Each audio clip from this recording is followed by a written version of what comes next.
Good evening, members and officers. It is now 6 o'clock. We're now live streaming on YouTube. A very warm welcome to you all for the Resources and Delivering Value Scrutiny Board dated this Thursday, the 31st of March 2022. Without further ado, we'll go straight into the agenda. Are there any apologies for absence?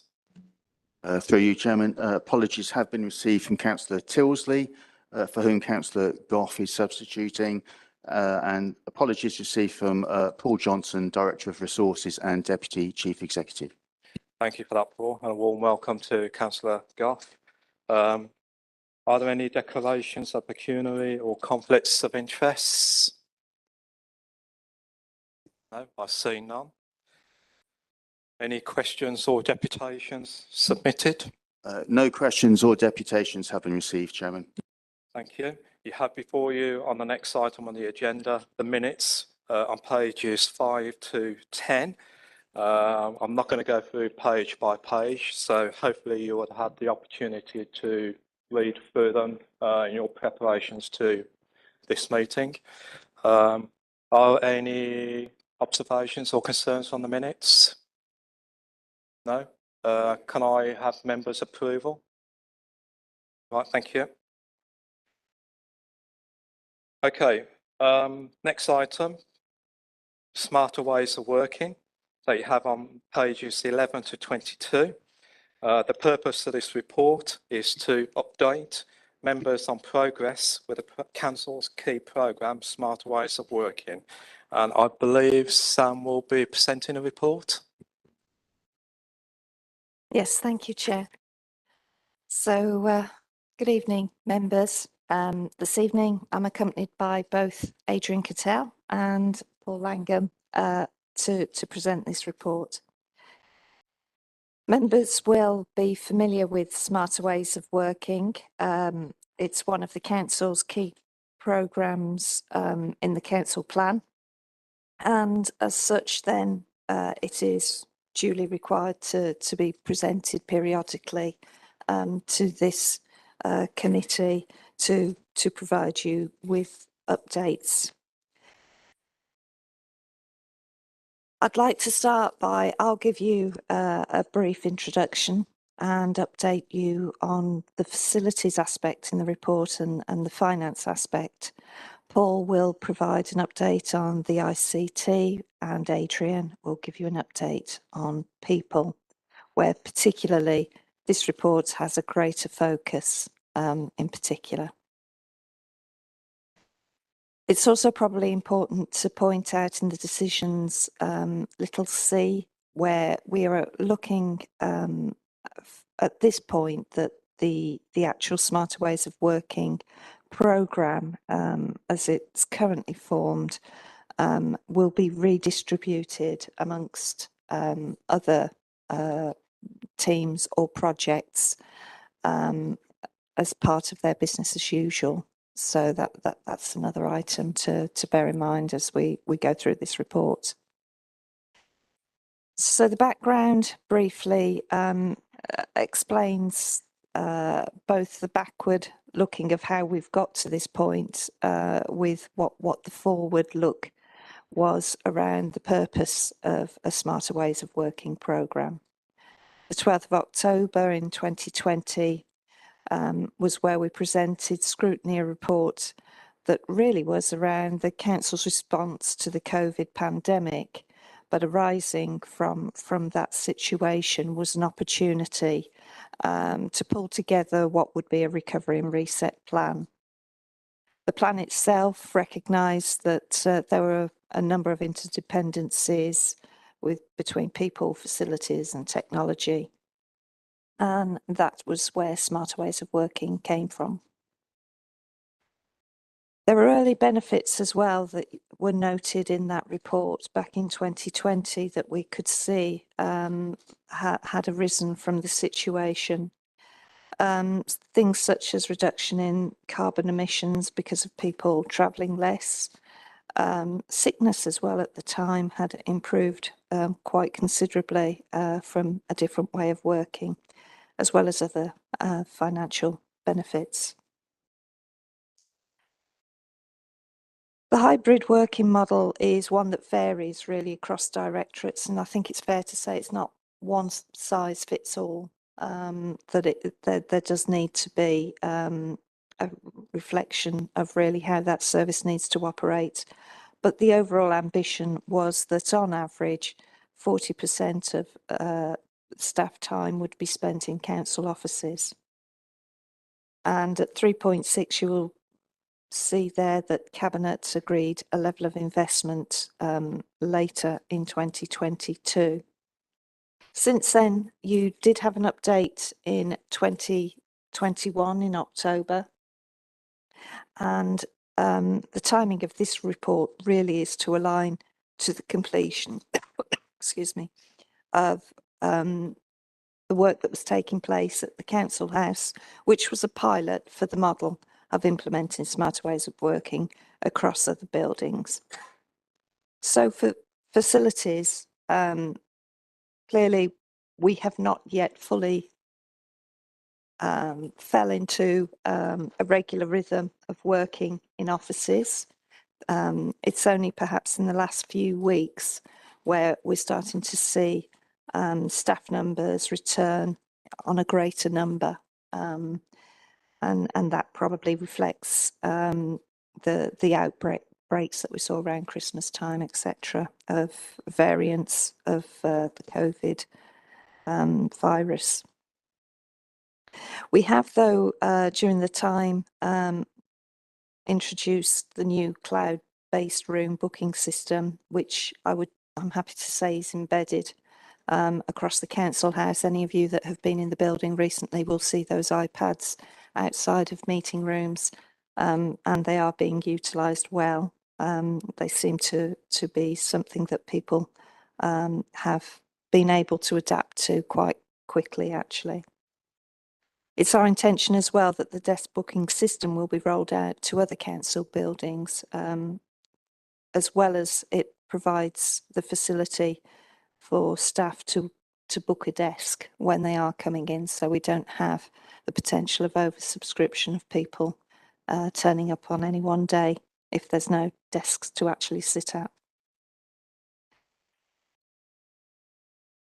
So we will be looking at other facilities. We're currently looking around the core itself. That is a hybrid and a mixture actually of different functions and services there, what with the library, offices, voluntary sector, and of course the theatre too.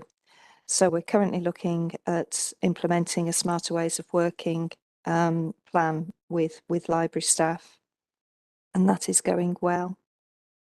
Staff attendance, as I said, has varied amongst those, the offices.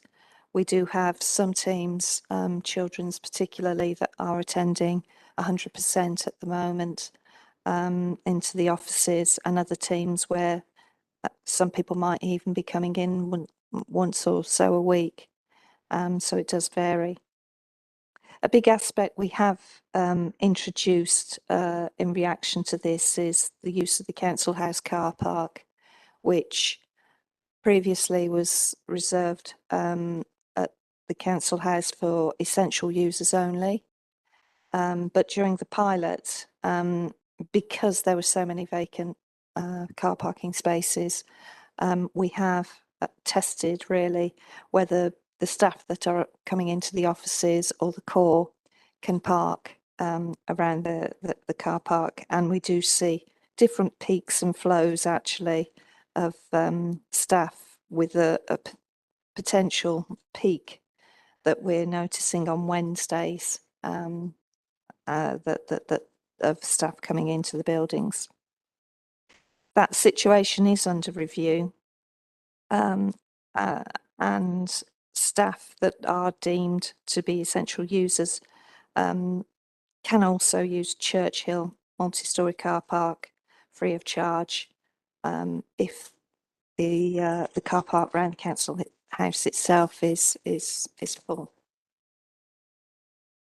I think at this point I'll hand over to Paul for ICT. Thanks, Sam. From an ICT perspective, the aim of the programme was to provide all staff with the equipment they required to work in a hybrid way, whether they were based in council offices, their home, or any other location.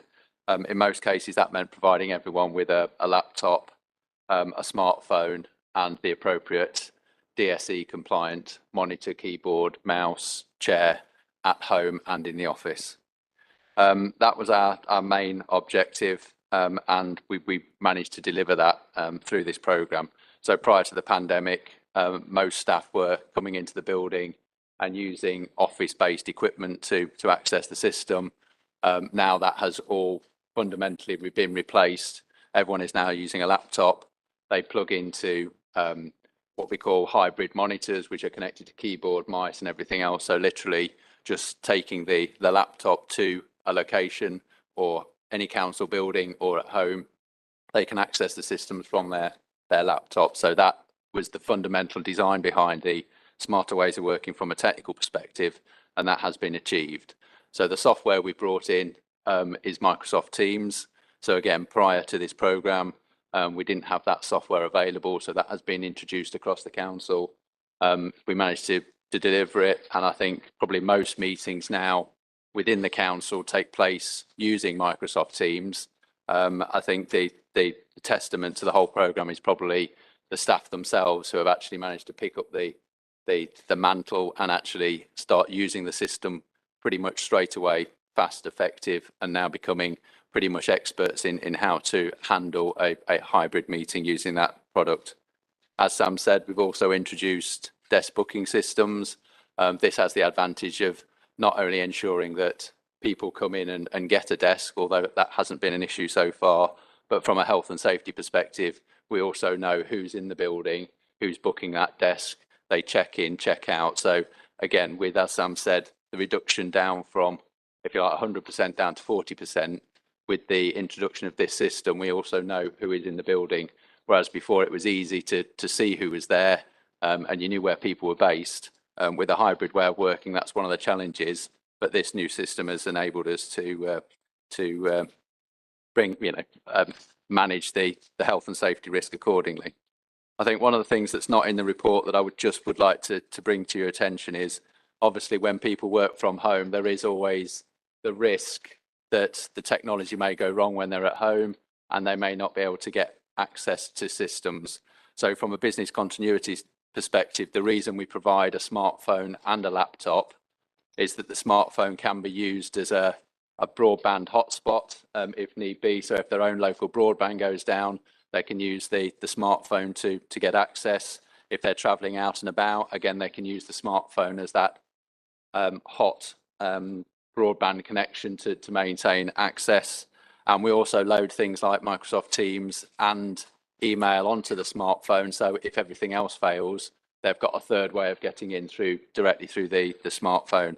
So I think some of the risks that were anticipated at the start of the programme, again, through the design that we've put in place, we've managed to overcome those. And I think we have quite a successful technical solution now that does seem to work. And again, very few complaints and grumbles from staff, which is always a good sign that we've probably got it right. Adrian, do you want to pick up staffing? Thank you. As Sam said, I'm going to pick up on the people-related elements, which in your report are detailed from paragraph 3.17 onwards. I think we'll all recognise that work's changed fundamentally over the last 2 years, and the expectations of people also from work has changed. In paragraph 3.18, there's some detail there about the way that we're trying to promote how Solihull operates as an organisation, the benefits of working for Solihull. It's really difficult in many markets out there at the moment to recruit good quality people, or at least get good quality fields. So, one of the things we are doing is making sure that we promote the way that we work, including smarter ways of working and the wellbeing offer that we also have for our staff. There are a number of things that we've done over the last couple of years and continue to do, which form the rest of the paper.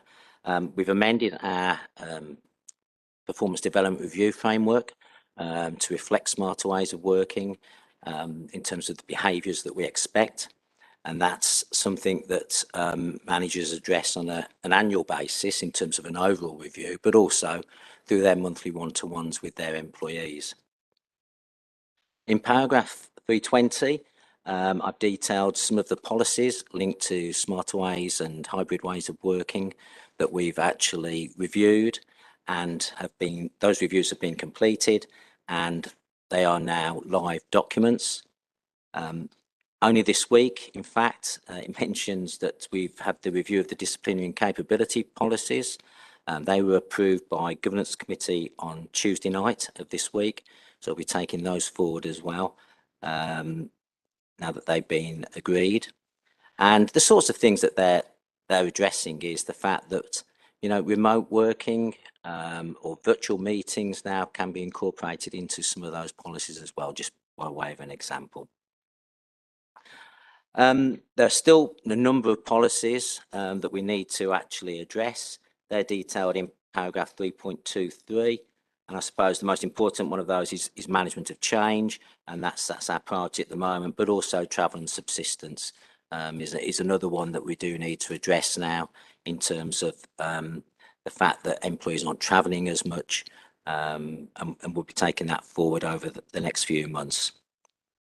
From paragraph 3.24 onwards, there's some details about our wellbeing approach.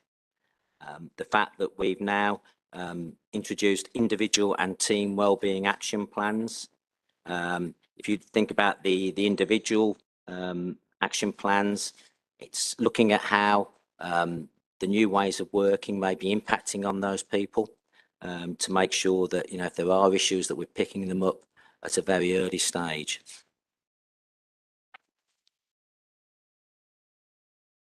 The corporate learning and development offer has been revised. There's a whole suite of learning available to individuals that we've developed, and some of the details are there from paragraph 3.27 onwards. A significant area of our work has been around mental health, and you'll see that we've revised our line manager mental health awareness offer. This is about ensuring that managers actually look with their workers to ensure that they're having a good work-life balance, that there is good communication. When you don't see people regularly in a, say, for example, an office environment, that lack of contact can have a detrimental effect. So it's really important that managers lead the way in terms of that.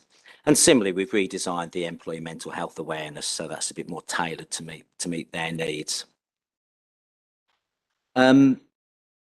Each directorate, as noted in paragraph 3.35, now has a workforce champion group. This isn't specifically just about smarter ways of working, although smarter ways has actually been something that they have looked at. You'll note that towards the end of last year, we asked those groups about ways of working, you know, how was the return to the offices, you know, what practical things are helping, etc. There's some detail there in paragraph 3.37.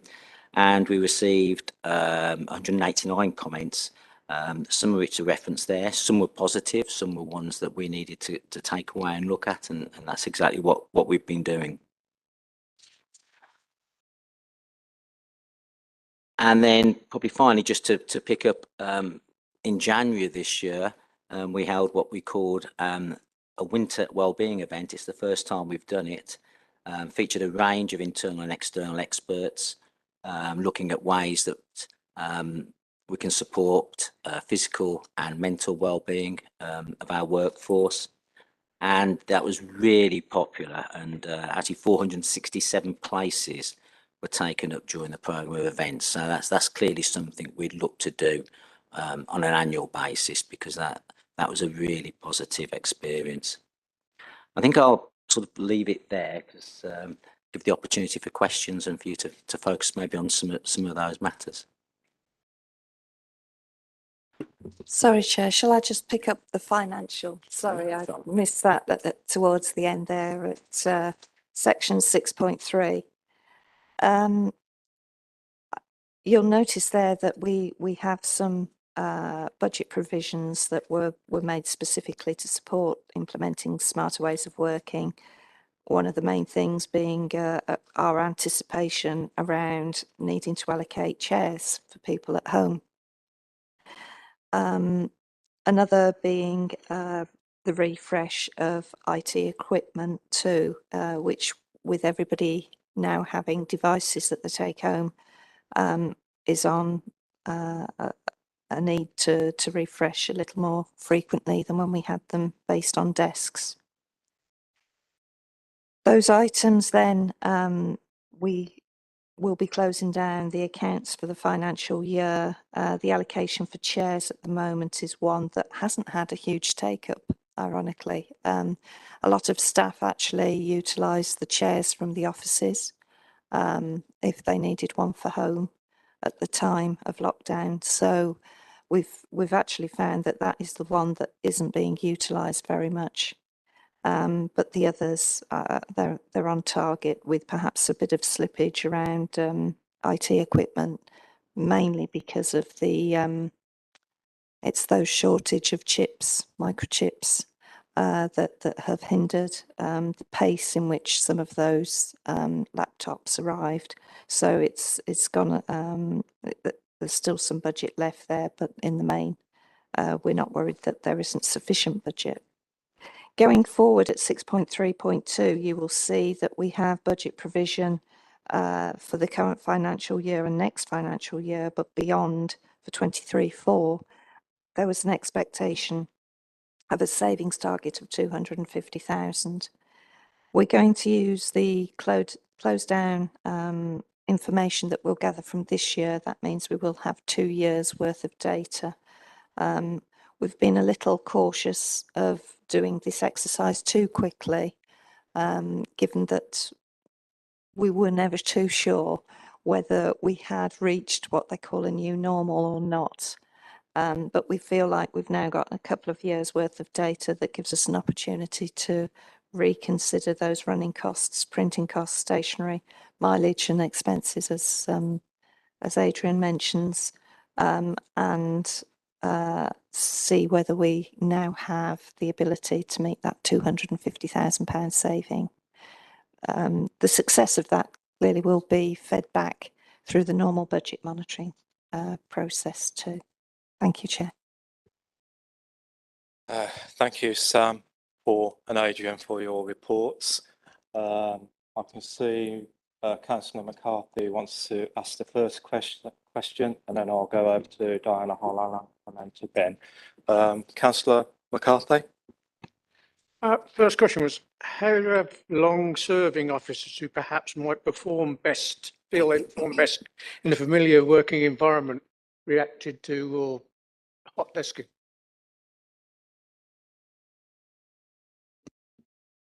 I think generally speaking, the response to the new way of working has been really positive. I mean, Sam mentioned that we were working on a 4:10 ratio in the office. Some people work more, and some people work less. And I'm a long-standing member of the council, and I have to say, I found it a positive experience. I mean, the desk booking system's working really effectively, I think it's fair to say. So people will have the opportunity to find a desk. It's not that desks aren't available in the areas that their teams work.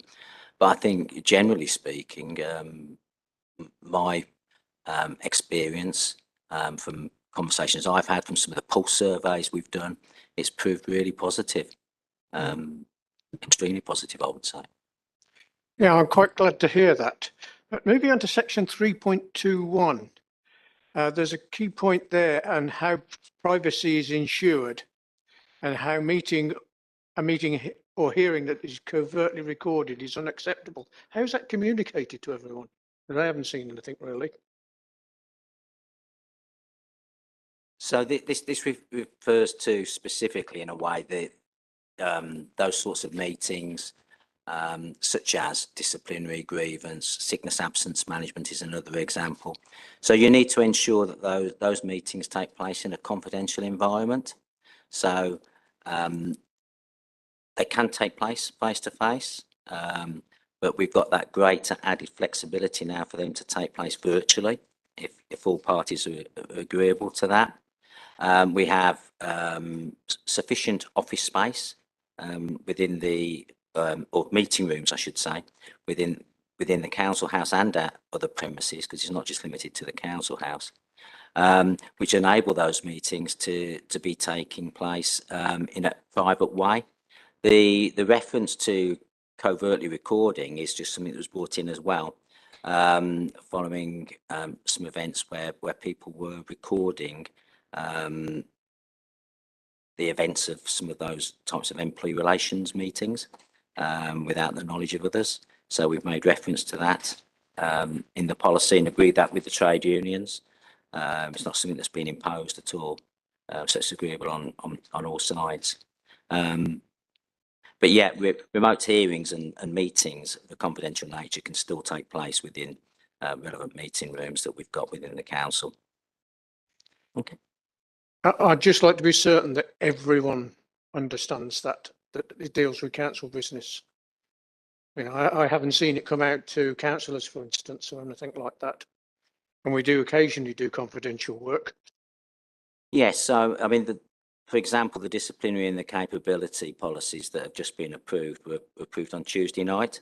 So we will be doing communications around that to our workforce as they're introduced, because although it was approved on Tuesday night, we have to actually go through that process of making them live policies going forward, which we'll now do.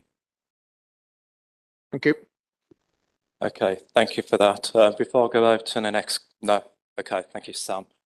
Adrian, can you turn your microphone off, please? Thank you. Councillor Diana Hall-Allen. Thank you very much indeed, Chair, and congratulations all round. On the whole, this is obviously working quite well, and it's not just here, it's all over the country, isn't it? So I've got one or two little things, just catch-up questions, really. Obviously, you mentioned the sickness rate at the beginning reduced dramatically, as it did nationally for obvious reasons, because we were all wearing masks and staying in, and so on and so forth. Has there been a big increase since we were having the smarter working came on, or not? And also, I think it was 3.15. I think, Director, one of you said you think you've got enough laptops and things. I think it was three in the paper. It was said we were a bit short of equipment, as I understood it, but presumably that is all right. And obviously, the good thing that we're getting, you know, the help to keep our climate clean and green is a great thing, and I'm sure this is going to be a national way of working. But I can't help but wonder, Chair, we've got to have a council, I've got to have it open. But surely you can't be using all of it now because you're having less people going in. So how does that work out? I mean, you know, way back we all got all our, I think our officers and people who work for us, and including ourselves, you know, they had shared desks, didn't they? So many in the morning and this sort of thing. So I'm wondering if that's something that you may be able to answer, because I keep thinking about that building being half full. But I'm not sure. Otherwise, I think it's pretty good, Chair, the way things have gone forward, and I do congratulate you. Thank you. Thank you, Councillor Hall-Allen. You've given us a question each there, so I'll take them in reverse order. The use of space. What we've tried to do actually is start decanting other spaces used around the borough, because there's less people occupying. There used to be 1,000 people in the council house itself. We've been able to decant some of them and move them into the council house. Children's Services is one where they were spread across the borough previously. We do have a lot of meeting rooms as well that take up some of that space so that they can be used for when people come to work. In the report, you might recall a sentence around work is what we do, not where we do it. I think I'm paraphrasing a bit there. And those spaces, those collaborative spaces, people now are coming into the office to be able to work with a group of people on a project or a specific problem or a workshop. So we're using our spaces a bit differently than when we all sat at a desk at a computer working. So At the moment, I don't think we have stabilised in how we're using the council house because of working patterns, I think, still being a little bit experimental in some areas. But we will look to see 40% seemed a reasonable proportion to pitch. And I think there was some specific document as well from a HR perspective that had cited that was a common proportion used where people were doing the hybrid type of working in two locations. It may be that it's not right for us as a council or within certain services, and that's why we are allowing flexibility for that, and 40% was more a guideline for overall. But yes, I think the intention will be to continue to see to what degree we are maximising using the council house, and whether ultimately then we're touching into the other major project that you oversee around the use of council assets. And that's where we might be able to release some buildings in the future if we have too much in our estate currently. I'll hand over to you around sickness levels, shall I, Adrian? Thanks. Yeah, sickness did go down significantly, as I think this board will know, because I've been here not that long ago talking about it, and I know you were very pleased with the progress that we'd made. There is no doubt that sickness has gone back up. And if I think back to August 21, using sort of monthly sickness as an example, the average was 0.74 days per full-time equivalent, which was sort of on target for what we were looking for as a council. That was just after we really opened up. Since then, there was a steady increase in September and October, and then what I would describe as a jump across November, December, and January, to the extent that for those 3 months, the figure ranged from 1.14 to 1.18 days. So it was a really significant increase. The latest figures in relation to February are down to just under 1. Now, it's obviously too early to see if that's a trend, but what has really had the impact is that November, December, January, and that immediate impact of lockdown ending. We'll have to see where we go with that. You know, I've described some of the things that we've got in place. Clearly not all of them. There's a lot of support out there. We've also got our occupational health provision, our employee assistance provision. What's interesting in terms of the sickness breakdown at the moment is mental health absence remains the biggest reason for absence, but it has come down as a proportion of total sickness to 32% last month, based on the previous 12 months. Unsurprisingly, COVID is the second highest reason at 12%. But interestingly, the next two highest figures are cancer and also operations and post-operative treatment, which has not been the case before.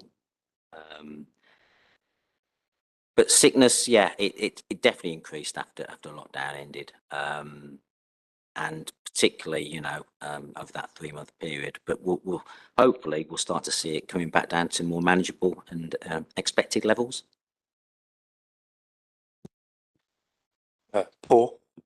So I think I had a question about the shortage of devices and chips in the question. So early on, we did have quite a significant delay in anything we ordered. So previously, prior to COVID, we'd operate and we'd buy 20 at a time, call them in, build them, and then push them out. So we reduced storage. Because we're having trouble with the supply of the equipment, we went to a bulk order with a longer lead time. So we got a longer time before we got them, but when we got them, we got a bigger number in.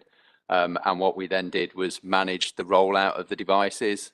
So some people already had a laptop, so we didn't give them the new ones. We replaced those that were based in the desks, and we filtered it through. So as we sit here now, there are still some people with the older equipment. However, that old equipment does still work in a smarter ways of working way. What we've again did on the monitors, so in the offices, we put the new monitors in and then staff took the old monitors home. And yes, there's a slightly different way of connecting the old monitors to the new one, but basically it enables them to comply with the DSE monitor, keyboard, mouse configuration at home as it does in the office. But I would say the way we've handled it is to manage that process through longer lead times, prioritising where the equipment's rolled out. Yes, the problem does still exist. We are still struggling to get some of the equipment in, but we're managing it through. And as they come in, they then go to those that need it. And now we're into that BAU cycle where we're in the 4-year replacement now of equipment. So going forward, every 4 years, the equipment gets replaced and we roll it forward that way. So that's how we've handled it. And hopefully that answers the question.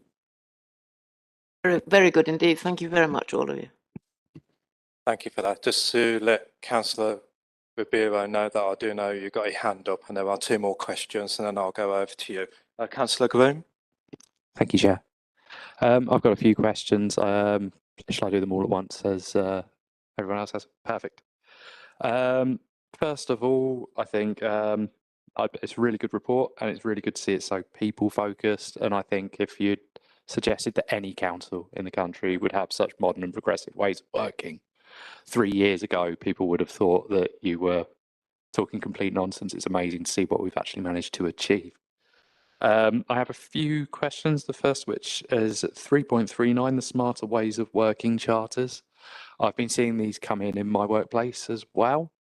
And I just wanted to know how these were developed. Were they developed sort of in a kind of top-down, you know, the management dictate this kind of way, or was it sort of more democratically with the teams who'll be working to those charters? Because I find that one of those approaches leads to them being adhered to and the other leads to them being a nice piece of paper that sits in a drawer somewhere. Secondly, around hybrid meetings at 3.16 and 3.29, I can see that we've had some training on it already. However, I think we're still, even the organisations teaching about these are still learning how to do this effectively. Is there going to be ongoing training around this? Because I've had a mixed experience of it, where people are good at chairing them, they are fantastic. Where they're not, it can be a real hindrance to having a productive meeting. Third of 4, I'll say, just so that you know how long I'll be going on for, is around the parking at the council house. I think that's great for people who drive in. I think with the smarter ways of working, though, I'd like to see some sort of approach to encouraging people to use public transport, not just for the environmental benefits, although obviously I'm behind those, but given that you've provided everyone with a smartphone, I know my commute in lets me clear all those emails before I even arrive at my desk when I turn up at the office, allowing me to have a more productive day. It's a sort of side benefit of hybrid working. And yeah, finally, as you have asked us at 5.2, whether we wish to continue receiving reports on this subject. Now, I think that we've done the substantive part of getting to a place where we can work like this, but I feel like any organisation that feels like it's done the whole journey now is probably wrong. And we're still going to be learning things about this for some time. So in my mind, and I'll open this up so people can comment on it when they speak, possibly an annual rhythm of reporting on, you know, what we've learned since and what we're doing differently to what we're doing today would be ideal for future. But I'm not going to dictate that. I'm happy to hear what everyone else has to say on the matter. That's all 4 things.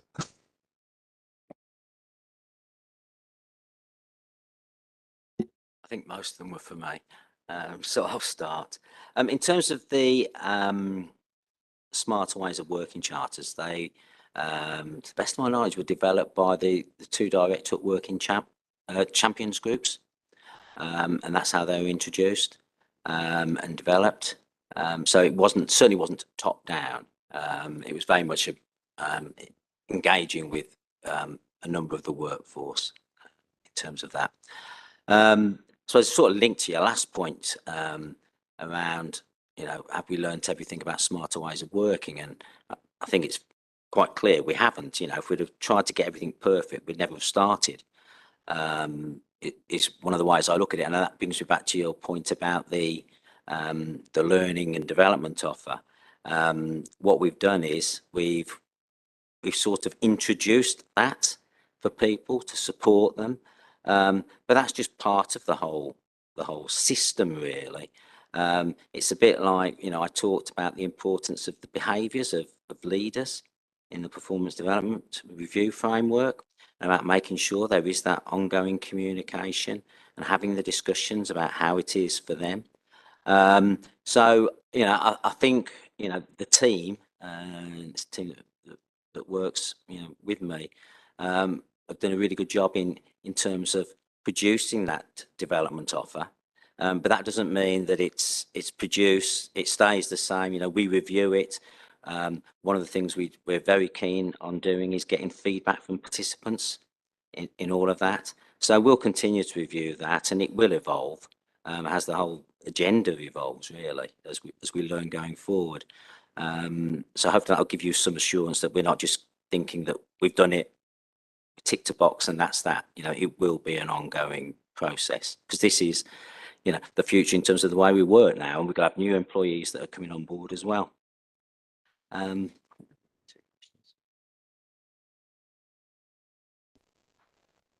think it was.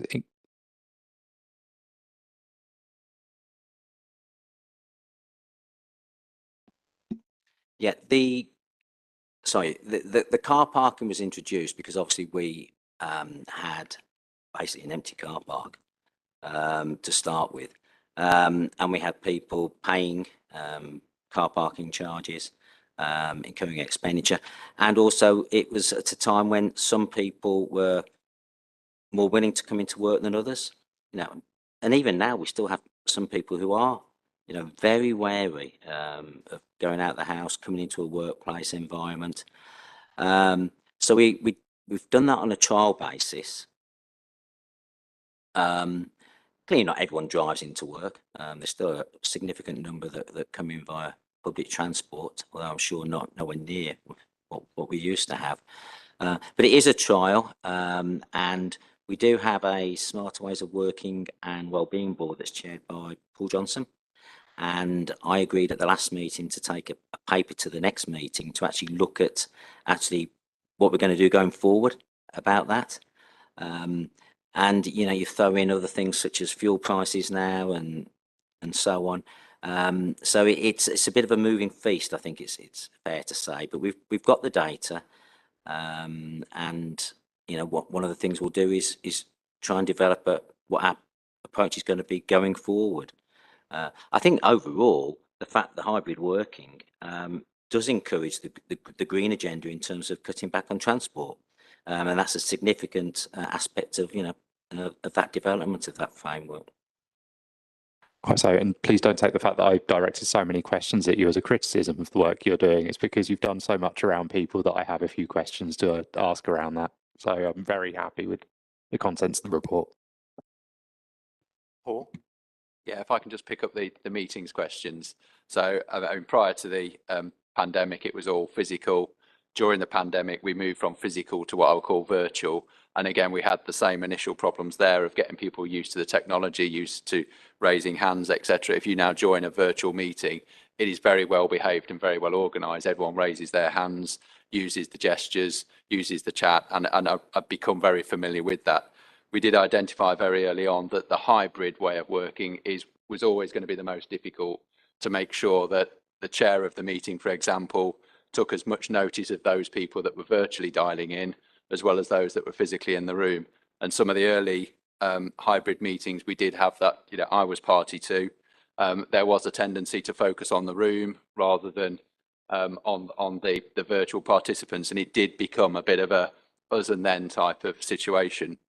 What we've done on the back of that is we've taken that learning and produced some management chair guidance, and that covers really how the best practice and that learning to actually chair the meeting, to manage the meeting and support the meeting. That's not to say that everyone's adopted it and everyone's adapted to it immediately. The same with everything. There's some early adopters, some that take a bit more time, and some in the middle. But it does cover everything. I mean, in the early days, people weren't switching off their microphones on their laptops and you were getting a load of feedback and echo. Now people come in, turn the microphone off, use the room microphone, the room speakers. They take the laptop and face it towards them, facing the screen, so that they're getting the full experience, whether you're virtual or in the room. So again, I think you're absolutely right. It has been a challenge, but we have put guidance out. We've got some notes and training for people chairing the meetings, and I think it's still the hardest thing to crack, but we are working towards it. Sam? And the final part about how will you receive progress on some of these items? I suppose it's when we disperse the programme, where are the elements landing? One of the elements clearly will be your annual sickness report. And I'm sure Adrian will pick up items of wellbeing through that route. You also have the digital strategy each year that Paul produces and comes to this venue to share that one. There's also the corporate use of assets, which will pick up the facilities aspects of that. So we are doing a document to ensure that we don't have anything fall down the gaps in between. But I'd like to think that you will still be informed, but not in about smarter ways of working. You'll be informed about those different aspects as they continue through business as usual. Thank you for that. Councillor Allen? Thank you, Chairman. And I'd like to reiterate what other people have said about the report. And I am also very pleased to see that it is so people orientated. It's people are our most our best assets in the council, so we do have to look after them. I had one question about sickness, but it's been answered. I did wonder about the impact of COVID on the sickness figures, but you answered that, Adrian, in a different time. The other thing I'm interested in really is the 3.18, smarter and wellbeing attraction wording for jobs.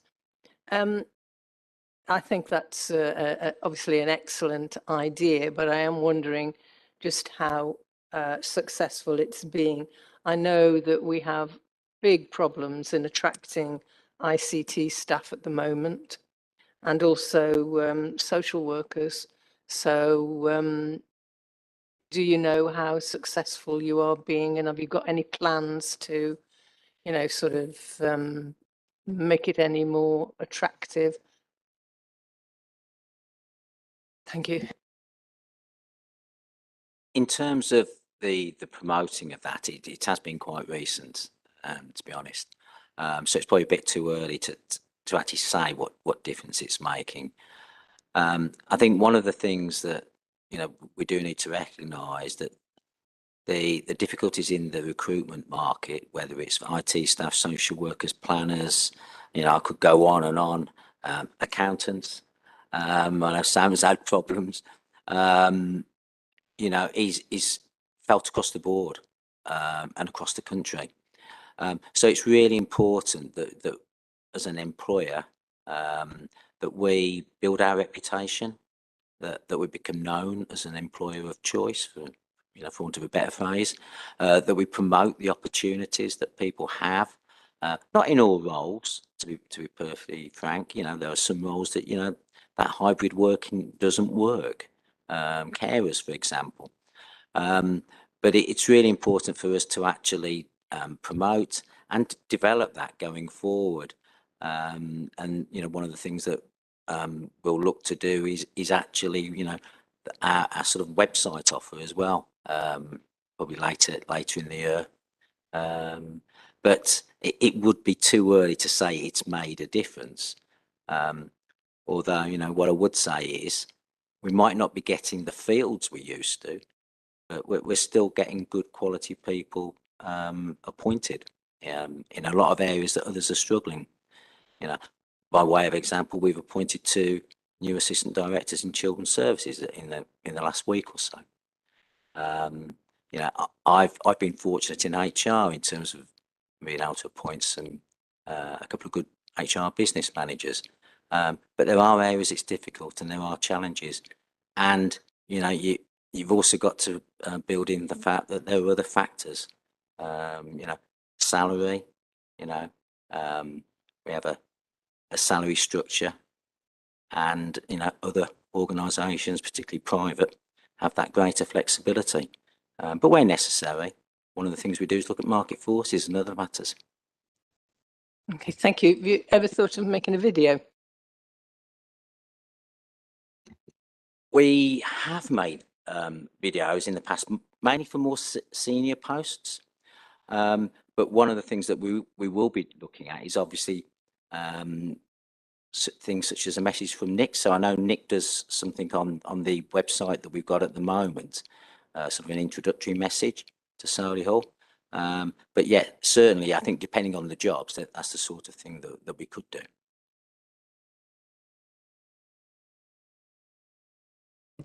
Okay, thank you for that. Councillor Ribeiro? Yes, so good evening, Chair. Good evening, everyone. I'm just relieved I'm still joining you instead of holding up this time. I think Councillor Goff will know what I mean. But there was a lot of breakup on audio still, but I think I've picked up most of what's being said and discussed.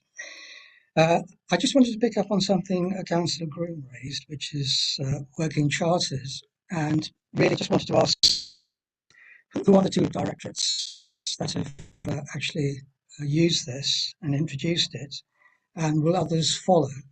That's the first question.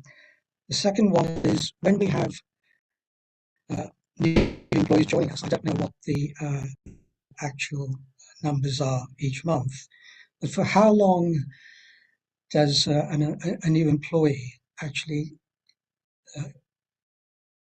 how long is that new employee required to actually come into the workplace for them to be settled in and supervised before they can work remotely?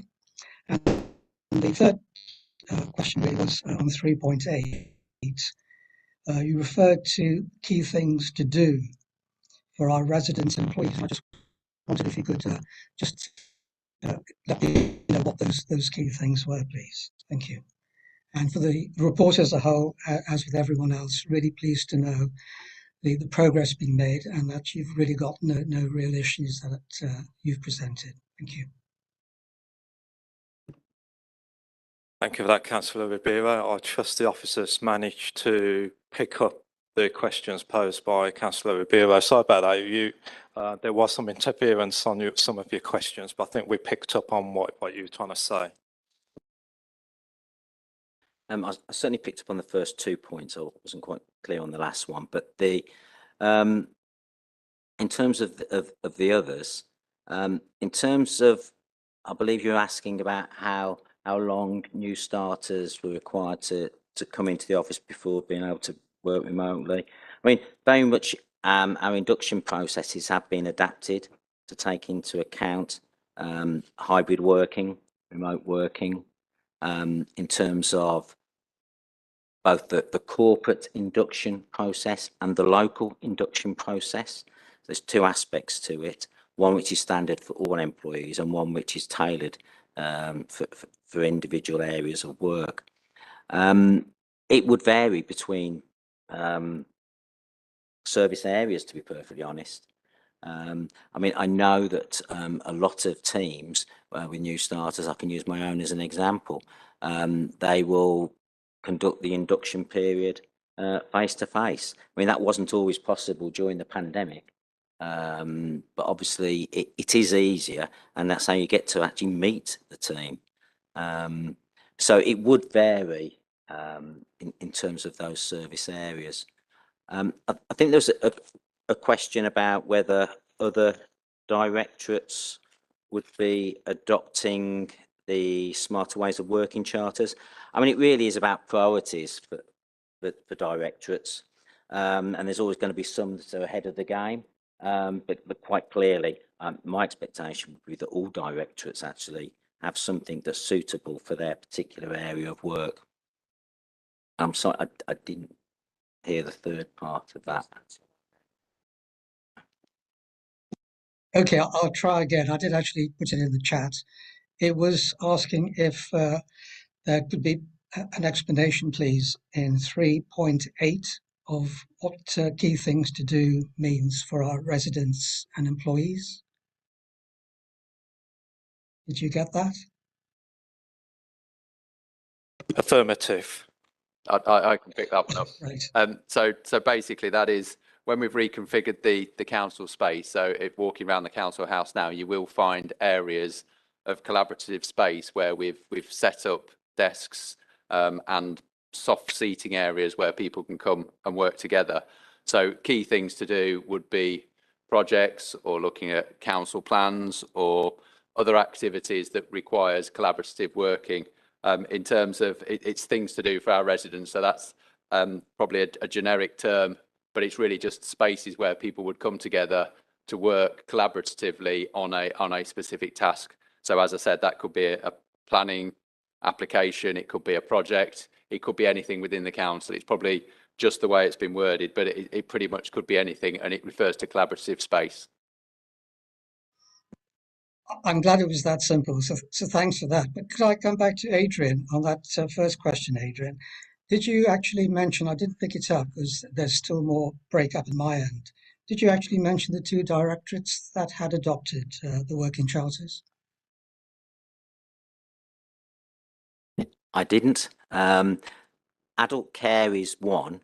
I must admit, I'm not quite sure what the second one was. I've got a feeling it's economy and infrastructure, but I would have to double check. But adults were definitely the first, and I'm almost certain it's economy and infrastructure. Okay, many thanks. Thank you for that.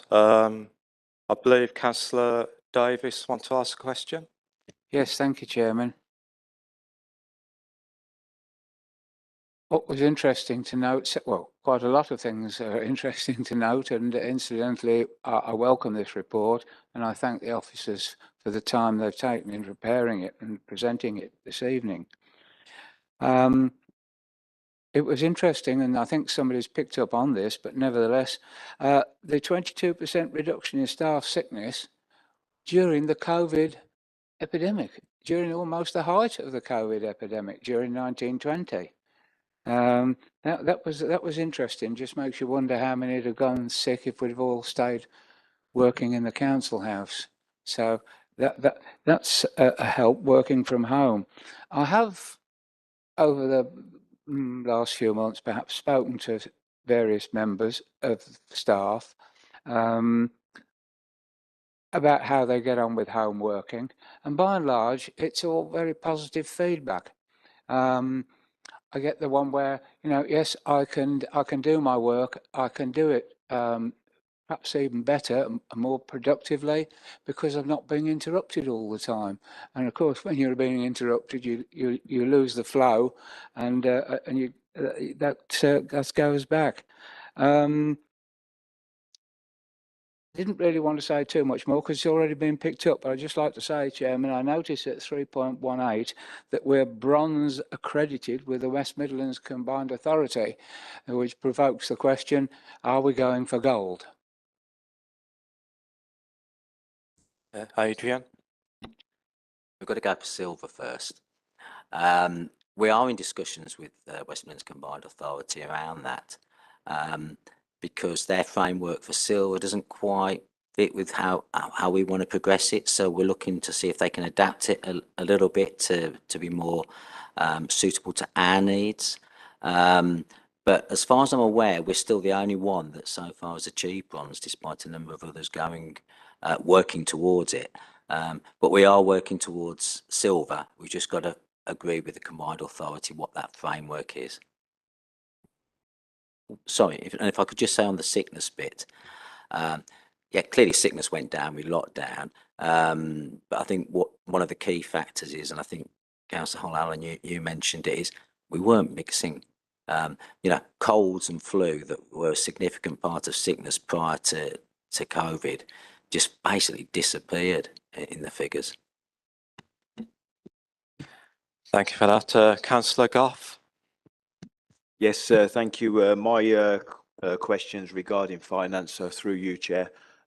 Sam, I've just got a little question regarding 6.31 and 6.32, and obviously it explains very well that there was the one-off budget allocation and then the annual budget of 490 for IT costs, etc. And then in the paragraph, you've got the savings, obviously the Citrex saving, and the other budgetary savings.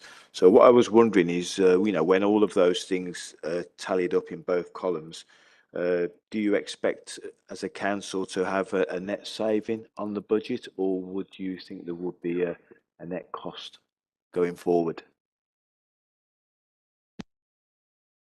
I think I'm going to keep my powder dry on this until we've actually done the piece of work.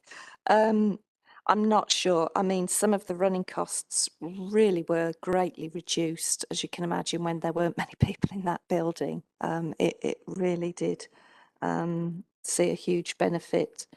We've got like the heating working at what I would call a normal level. If you go in there now, it's quite nice and warm. There were times if you went in during one of the, I won't say lockdowns, but restricted periods, it was a bit chilly. And Adrian can vouch for that. So I think we'll get a better picture in these last few months, certainly. Of course, we've got things that are happening up in their normal course, such as energy price cost increases, that if you like will, I suppose, make it a bit more foggy to identify the true saving that was achieved for that period. And that's why in some ways I'm sure Paul Johnson would love it if I said yes, I'm sure we can. But I think there's some of these factors that will come in and make it not quite so clear, and what we might gain on the one hand, we may be losing in the other because of just what the market and what's happening in the world out there. Okay, thank you. Okay, members, are there any more questions? No? Okay, so I will draw this to a close. On page 11, we've been asked to review the progress so far with the programme. I think we heard from officers and questions put forward. Huge progress has been made, which has really been spurred on by the pandemic, but huge progress in a very short amount of time. So it's a very big well done to everybody. B, to determine whether the progress with implementation is satisfactory.